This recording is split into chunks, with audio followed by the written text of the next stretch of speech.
Novo livro do Apocalipse ou da Revelação. Capítulo 41.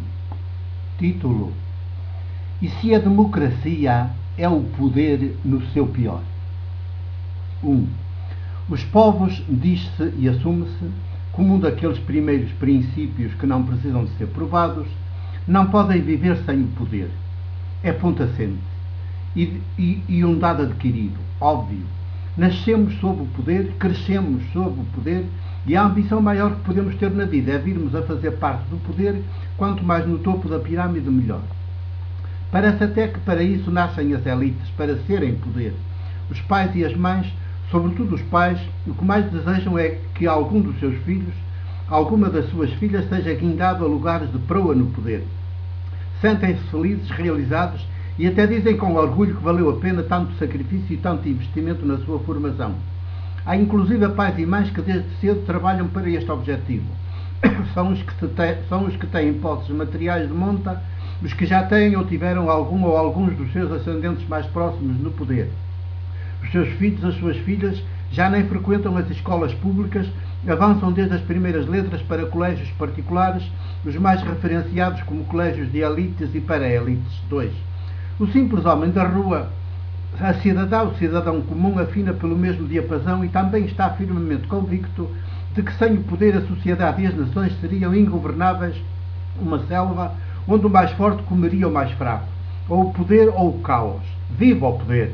Parecem repetir a uma só voz todas as vozes que se têm por sensatas, sem se darem conta de que selva é precisamente o que hoje temos, a selva global, com o mais forte, o mais poderoso, a comer os mais fracos, milhões e milhões por dia. 3. É com base nesta generalizada convicção que também a chamada democracia representativa ganhou terreno e hoje continua a ser apresentada e aceita pelos povos que se têm na conta de mais evoluídos como o menos mau dos regimes do poder. Ser democrata é ser avançado relativamente aos que nos precederam. Pelo menos é o que está aí como comumente aceito. Permito-me não embarcar ingenuamente nestas verdades feitas e formulo esta pertinente questão. 4. E se estivermos todos redondamente enganados a este respeito? E se até a própria democracia representativa é o poder no seu pior, porque disfarçado de bom poder? E se a democracia, em lugar de ter o povo por pai, mãe, por origem, tem antes o demo, o diabo, por pai, mãe, por origem? 5. Dizer demo, diabo, é recorrer a conceitos míticos que, no nosso ancestral passado cultural, tiveram o seu lugar e significavam a pior das influências, o pior dos sopros ou espíritos, que lá onde entrassem desgraçariam todo e tudo, e todos. Tudo e todos. Até se dizia, estás possesso do diabo, ou tens o demo no corpo. Resistir ao demo, ao diabo, era então condição sine qua non para se poder ser mulher, homem livre, autónomo, autogestionário. 6. Hoje, estes conceitos míticos estão quase em desuso nos nossos ambientes culturais, bem mais científicos e mais históricos, pelo menos nos tidos por mais eruditos. E verdade seja dita, bom será que os mitos do passado caiam totalmente em desuso e deem lugar a conceitos com conteúdo histórico, científico, não mítico. Os mitos, com a sua áurea de falso mistério e de linguagem reservada a uns quantos privilegiados, nunca nos deixaram ver a realidade histórica tal e qual ela é. 7. Foi também e sobretudo graças a eles que o poder, nomeadamente o primeiro e mais poderoso de todos, o poder sagrado dos sacerdotes e dos chefes religiosos, pôde cometer toda a espécie de crimes sem que ninguém lhe fosse à mão. À sombra dele e com a benção dele, viviam todos os outros poderes, cada qual o mais sanguinário e o mais perverso, mas todos respeitados, acatados, obedecidos. 8. Bendita, pois, a hora em que os mitos começaram a dar lugar à realidade histórica e científica. Assim, em vez de dizermos demo, diabo, haveremos de dizer mentira, assassínio, que é o que os conceitos demo e diabo querem dizer. Mas então ainda haverá quem defenda que o poder que tem o demo, o diabo, melhor a mentira e o assassínio por pai, mãe, faz falta à sociedade e aos povos? 9. Os pais e as mães que queiram muito aos seus filhos, às suas filhas, continuarão a fazer tudo, como até agora têm feito, para que eles subam na escada de poder e alcancem lugares de topo, porventura mais subido de todos no país e no mundo? Ou, pelo contrário, a esta nova luz tudo passarão a fazer para defender as suas filhas, os seus filhos do perverso, que é o poder, e vão educá-los, despertá-los maioticamente para que eles resistam a essa terrível tentação e avançam pelo outro caminho intrinsecamente humano da liberdade e responsabilidade. 10. Em verdade vos digo, todo o poder democrático que seja, e ainda mais este, tem por pai e mãe a mentira e o assassínio. Todo o poder, e mais ainda o democrático, é assassino e mentiroso. Faz-se vestir de autoridade, mas é repressão e homicídio. Faz-se vestir de verdade, mas é mentira e opressão.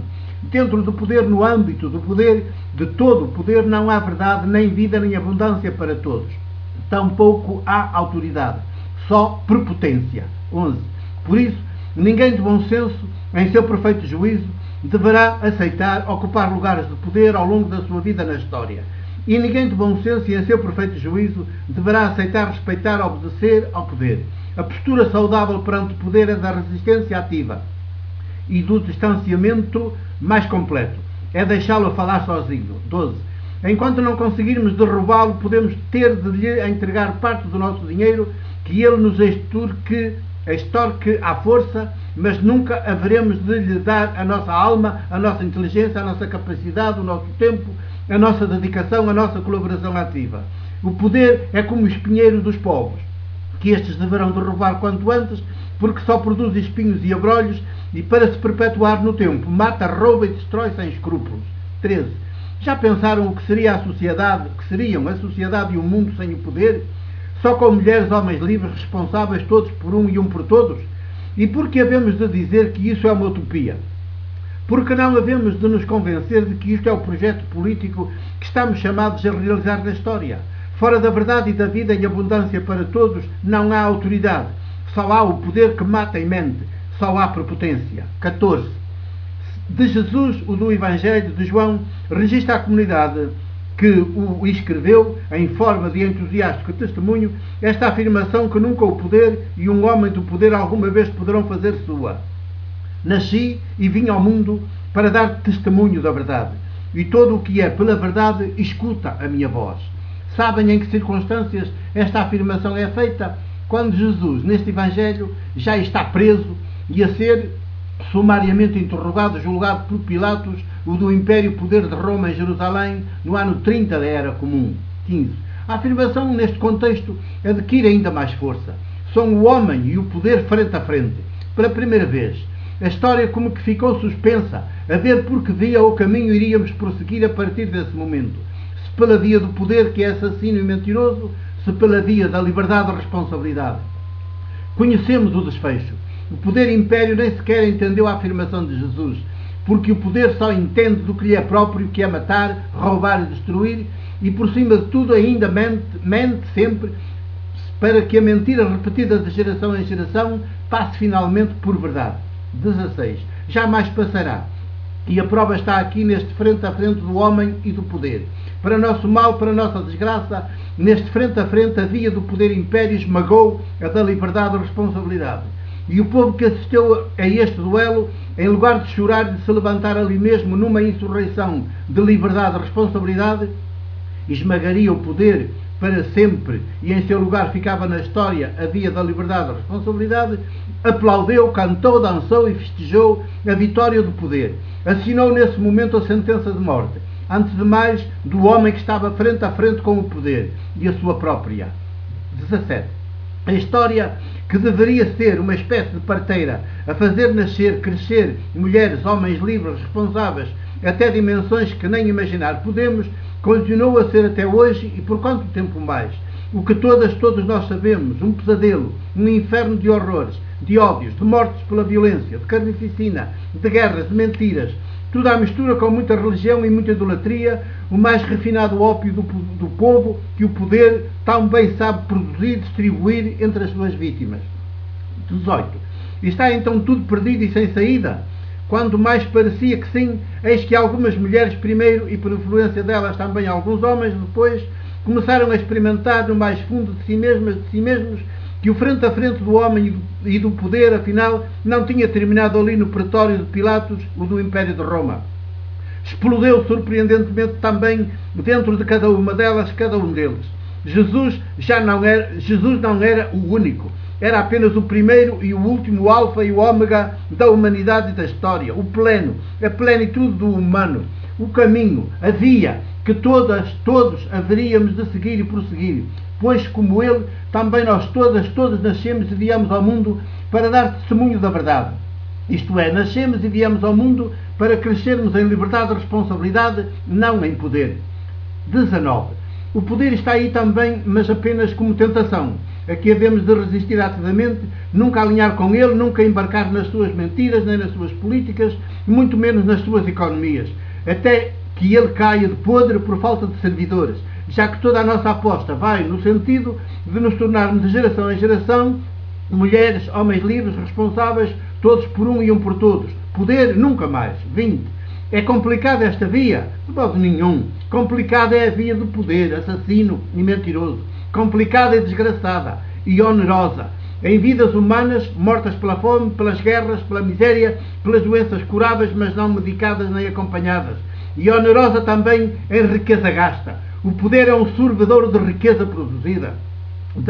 O poder é um sorvedor da riqueza produzida. Só os armamentos a que ele estupidamente recorre para se manter levam o couro e o cabelo dos povos. 21.